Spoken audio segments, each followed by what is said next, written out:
ইরানের সাম্প্রতিক পাল্টা হামলার কারণে ইসরায়েলের বিভিন্ন অঞ্চলে চরম অস্থিতিশীল পরিস্থিতি সৃষ্টি হয়েছে। এই পরিস্থিতিতে নিজ নাগরিকদের সরিয়ে নেওয়ার ক্ষমতা রাখে না এমন খবর দিয়েছে যুক্তরাষ্ট্র।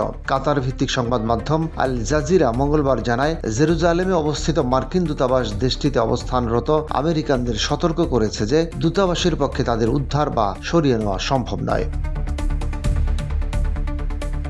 দূতাবাস একটি জরুরি নিরাপত্তা সতর্কবার্তায় জানিয়েছে, ইসরায়েলের পর্যটন মন্ত্রণালয় সীমিত সংখ্যক শাটল বাসের ব্যবস্থা করেছে যা মিশরের তাবা সীমান্ত পর্যন্ত নাগরিকদের পৌঁছে দিতে পারবে। তবে এই ব্যবস্থায় মার্কিন সরকার নিরাপত্তার কোনো নিশ্চয়তা দিচ্ছে না।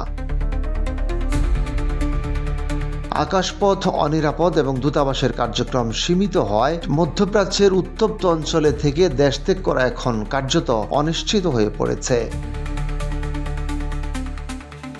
জেরুজালেমস্থ মার্কিন দূতাবাস আরও জানিয়েছে, বর্তমানে নাগরিকদের জন্য কোনো বিশেষ ফ্লাইট বা সরকারি যাতায়াত ব্যবস্থা নেই। দেশ ত্যাগ করতে চাওয়া আমেরিকানদের মিশর সীমান্তের তাবা ক্রসিং পর্যন্ত ইসরায়েলি পর্যটন মন্ত্রণালয়ের শাটল বাস ব্যবহার করতে হবে। তবে সেই যাত্রার নিরাপত্তা ঝুঁকি সম্পূর্ণভাবে তাদের নিজ দায়িত্বে নেওয়া প্রয়োজন। সীমান্তে পৌঁছানোর জন্য আগ্রহী নাগরিকদের নির্দিষ্ট উদ্ভাসন ফর্ম পূরণ করে দ্রুত নিবন্ধন করার নির্দেশ দেওয়া হয়েছে। মার্কিন সরকার সতর্ক করেছে, দূতাবাসের সহায়তা ছাড়া ব্যক্তিগতভাবে দেশ ছাড়ার সময় কোনো অনাকাঙ্ক্ষিত পরিস্থিতির দায়ভার তারা গ্রহণ করবে না।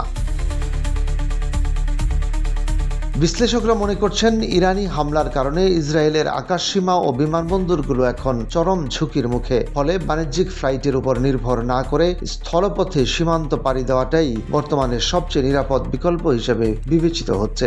ইরান ও ইসরায়েলের মধ্যে উত্তেজনা দিন দিন বেড়ে চলায় মার্কিন দূতাবাসের এই সতর্কতা মার্কিন নাগরিকদের জন্য অত্যন্ত গুরুত্বপূর্ণ বার্তা হিসেবে ধরা হচ্ছে। বিশেষজ্ঞরা বলছেন, এই ধরনের পরিস্থিতিতে সতর্কতা ও নিজ উদ্যোগে নিরাপদ ব্যবস্থা নেওয়াই একমাত্র উপায়।